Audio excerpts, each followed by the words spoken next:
السلام عليكم ورحمة الله. الحمد لله والصلاة والسلام على رسول الله وعلى آله وصحبه أجمعين أما بعد. ಗೌರವಾನ್ವಿತ ಅಧ್ಯಕ್ಷರು ಹಾಗೂ ನನ್ನ ನೆಚ್ಚಿನ ಮತದಾರರ ವಿದ್ಯಾರ್ಥಿಗಳೇ, ನಾವು ಇಲ್ಲಿ ಕೂಡಿರುವುದು ಎಸ್ಪರಂಗ 25ರ ವೇದಿಕೆಗಳಾಗಿದೆ. ಇಲ್ಲಿ ನನಗೆ ಅರ್ಪಿತವಾದ ವಿಷಯ ಆಧುನಿಕ ಕಾಲದಲ್ಲಿ ಕಲಿಕಾ ವಿದ್ಯಮಾನಗಳ ಬೆಳವಣಿಗೆಯಂತೆ ಬದಲಾಗುತ್ತಿರುವ ವಿದ್ಯಾರ್ಥಿ ಒಡನಾಟಗಳು. ಇದರ ಕುರಿತು ಒಂದೆರಡು ಮಾತುಗಳನ್ನು ಹೇಳಿ ನನ್ನ ಮಾತಿಗೆ ನಾನು ವಿರಾಮ ಮಾಡುತ್ತೇನೆ. ಇಸ್ಲಾಂ ಇಲ್ಮಿಗೆ ಬಹಳ ಪ್ರಾಧಾನ್ಯತೆಯನ್ನು ನೀಡಿದ ಒಂದು ಮತವಾಗಿದೆ. ಪರಿಶುದ್ಧವಾದ ಇಸ್ಲಾಮಿನಲ್ಲಿರುವ ಪ್ರಧಾನವಾದ ಒಂದು ಗ್ರಂಥವಾಗಿದೆ ಪರಿಶುದ್ಧವಾದ ಕುರ್ಆನ್. ಆ ಕುರ್ಆನ್ನಲ್ಲಿ ಒಂದನೇ ಆಯತಾಗಿದೆ, ಮೊದಲಾಗಿ ಬಂದ ಆಯತಾಗಿದೆ ಇಕ್ರಾ ಬಿಸ್ಮಿ ರಬ್ಬಿಕಲ್ ಲದೀ ಖಲಕ್. ಇದರಿಂದ ನಾವು ತಿಳಿಯಬಹುದು ಇಸ್ಲಾಮಿನಲ್ಲಿ ಯಾವ ರೀತಿಯಲ್ಲಿ ವಿದ್ಯೆಗೆ ಪ್ರಾಧಾನ್ಯತೆಯನ್ನು ನೀಡಿದೆ ಎಂಬುದನ್ನು. ಪ್ರಾಚೀನ ಕಾಲದಲ್ಲಿ ಗುರುಕುಲದ ಮೂಲಕವಾಗಿತ್ತು ಜನರು ಮನುಷ್ಯರು ವಿದ್ಯೆಯನ್ನು ಕರಗತ ಮಾಡುತ್ತಿದ್ದರು. ಅದರಿಂದಾಗಿ ಬರೀ ಜ್ಞಾನವನ್ನು ನೀಡುವುದು ಮಾತ್ರ ಅದರಿಂದ ಸೀಮಿತವಾಗಿತ್ತು. ಆದರೆ ಇಂದು ಪ್ರಾಚೀನ ಆಧುನಿಕ ಕಾಲಘಟ್ಟದಲ್ಲಿ ಬಹಳ ಬದಲಾವಣೆಯಿಂದಾಗಿ ತಂತ್ರಜ್ಞಾನದ ಮೂಲಕವಾಗಿ ಜನರಿಗೆ ಒಳ್ಳೆಯ ರೀತಿಯಲ್ಲಿ ವಿದ್ಯೆಯನ್ನು ಕರಗತ ಮಾಡಲು ಸಾಧ್ಯವಾಗುವ ಒಂದು ಕಾಲಘಟ್ಟವಾಗಿದೆ.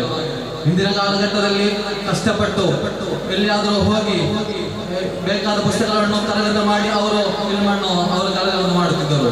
ಆದರೆ ಇಂದಿನ ಕಾಲದಲ್ಲಿ ಕೈಯ ಮುಂದೆ ಬೇಕಾದಷ್ಟು ಪುಸ್ತಕಗಳು ಮೊಬೈಲ್ ಫೋನ್ನಲ್ಲಿ ತಂತ್ರಜ್ಞಾನದ ಮೂಲಕ ಹಲವಾರು ವಿದ್ಯೆಗಳನ್ನು ಅವರಿಗೆ ಕರಗತ ಮಾಡಲು ಸಾಧ್ಯವಾಗುತ್ತಿದ್ದರು ಅವರು ಅದನ್ನು ಸರಿಯಾಗಿ ಉಪಯೋಗಿಸುವುದಿಲ್ಲ.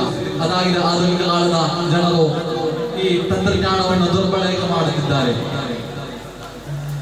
ಈ ಆಧುನಿಕ ವಿದ್ಯೆಯಿಂದ ವೈಯಕ್ತಿಕ ಬೆಳವಣಿಗೆಗಳನ್ನು ಮತ್ತು ಸಾಮಾಜಿಕ ಸಮಸ್ಯೆಗಳಿಗೆ ಪರಿಹಾರವನ್ನು ಉಂಟು ಮಾಡುತ್ತದೆ.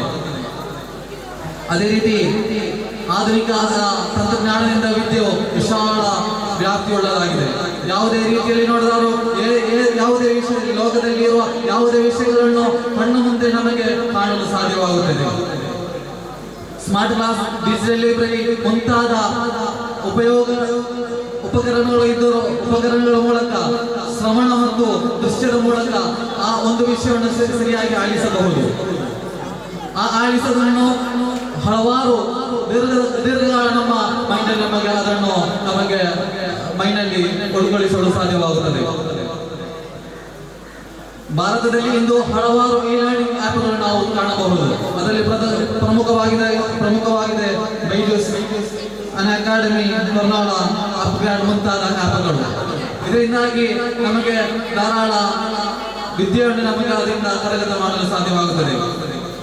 ಭಾರತದಲ್ಲಿ ಅತಿಯಾಗಿ ತಂತ್ರಜ್ಞಾನದ ಮೂಲಕ ವಿದ್ಯೆಯನ್ನು ಉಪಯೋಗಿಸಲು ಶುರು ಮಾಡಿದ್ದು ಕೋವಿಡ್ ನಂತರವಾಗಿದೆ. ಕೋವಿಡ್ ಸಾಂಕ್ರಾಮಿಕ ರೋಗದಿಂದಾಗಿ ಹಲವಾರು ವಿದ್ಯಾರ್ಥಿಗಳ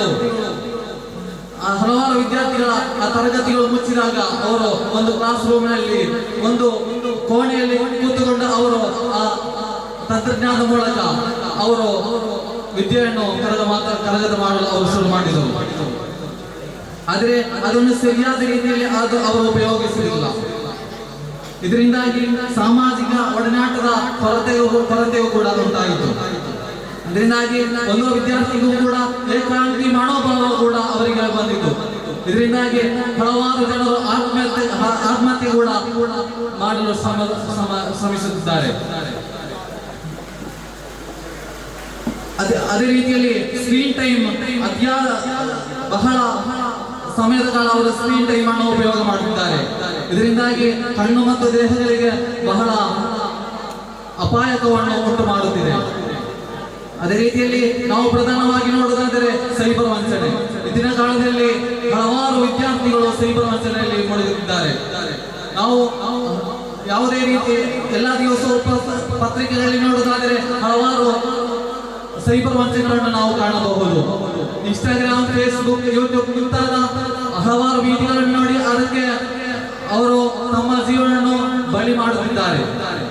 ಅದೇ ರೀತಿ ವಿಡಿಯೋ ಗೇಮ್ಗಳನ್ನು ಫ್ರೀ ಫೈರ್, ಪೆಸ್ ಮುಂತಾದ ಗೇಮ್ಗಳನ್ನು ಆಟ ಮಾಡಿ ಅದಕ್ಕೆ ಅವರು ಒಳ ಹೋಗುತ್ತಿದ್ದಾರೆ. ಇದರಿಂದಾಗಿ ಅವರು ವಿದ್ಯೆಯನ್ನು ಹೇಗೆ ಕರಗತ ಮಾಡಬೇಕು, ಅದನ್ನು ಯಾವ ರೀತಿಯಲ್ಲಿ ಉಪಯೋಗಿಸಬೇಕೆಂಬುದನ್ನು ಯಾವ ವಿದ್ಯಾರ್ಥಿಯು ಸರಿಯಾಗಿ ತಿಳಿದುಕೊಳ್ಳುವುದಿಲ್ಲ. ಇಂತಹ ಮಾನಸಿಕ ಕೊರತೆಯಿಂದಾಗಿ 2ರಿಂದ 9 ಪಟ್ಟದಷ್ಟು ಆತ್ಮಹತ್ಯೆಗೆ ಪ್ರೇರಣೆಯನ್ನು ಉಂಟು ಮಾಡುತ್ತಿದೆ.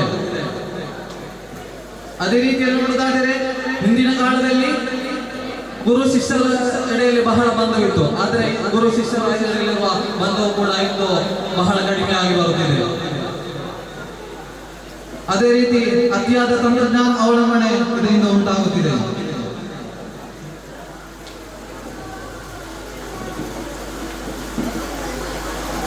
ಕಣ್ಣು, ಮನಸ್ಸು, ದೇಹದ ಆರೋಗ್ಯ ಇದರಿಂದ ಕೆಡುತ್ತಾ ಹೋಗುತ್ತಿದೆ. ಅದರಿಂದ ಒಂದೊಂದು ವಿದ್ಯಾರ್ಥಿಗಳನ್ನು ತಮ್ಮ ಪೋಷಕರು ಅವರನ್ನು ಹಿಂಬಾಲಿಸಿಕೊಂಡು ಯಾವ ರೀತಿಯಲ್ಲಿ ವಿದ್ಯೆಯನ್ನು ಕಲಿಯಬೇಕೆಂಬುದನ್ನು ಒಂದು ವಿದ್ಯಾರ್ಥಿಗಳಿಗೆ ಅವರ ಪೋಷಕರು ಬಹಳ ಉನ್ನತ ರೀತಿಯಲ್ಲಿ ಉಪದೇಶವನ್ನು ನೀಡಿಕೊಂಡು ಅವರನ್ನು ಬರುವ ಕಾಲದಲ್ಲಿ ಒಂದು ಉನ್ನತ ಹುದ್ದೆಗೆ ಏರಿಸಿ ಈ ಭಾರತದ ಈ ಜನರಿಗೆ ಉಪಕಾರ ಮಾಡುವ ಒಂದು ವಿದ್ಯಾರ್ಥಿಯನ್ನಾಗಿ ಮಾಡಬೇಕಾದ ಒಂದೊಂದು ಪೋಷಕರು ಗಮನ ಕೊಡಬೇಕಾಗಿದೆ. ಅದೇ ರೀತಿಯಲ್ಲಿ ಇದರಿಂದ ಆಧುನಿಕ ತಂತ್ರಜ್ಞಾನದ ಅಭ್ಯಾಸದಿಂದ ಗುಂಪಿನಲ್ಲಿ ಕೆಲಸ ಮಾಡುವ ಮನೋಭಾವ ಕೂಡ ಅವರಿಗೆ ಕೆಡುತ್ತಾ ಹೋಗಿದೆ.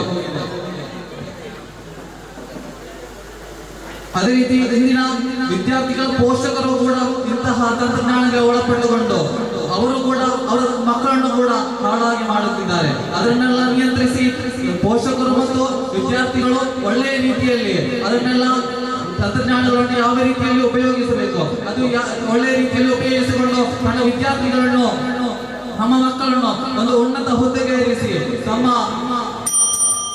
ತಮ್ಮ ಎಲ್ಲ ಕಾರ್ಯಗಳನ್ನು ಉನ್ನತ ಮಾಡಬೇಕು ಎಂದು ಹೇಳಿಕೊಂಡು ನನ್ನ ಮಾತಿಗೆ ನಾನು ವಿರಾಮ ಆಗುತ್ತೇನೆ. ಅಸ್ಸಲಾಮು ಅಲೈಕುಂ ವರಹಮತುಲ್ಲಾಹಿ ವಬರಕಾತುಹು.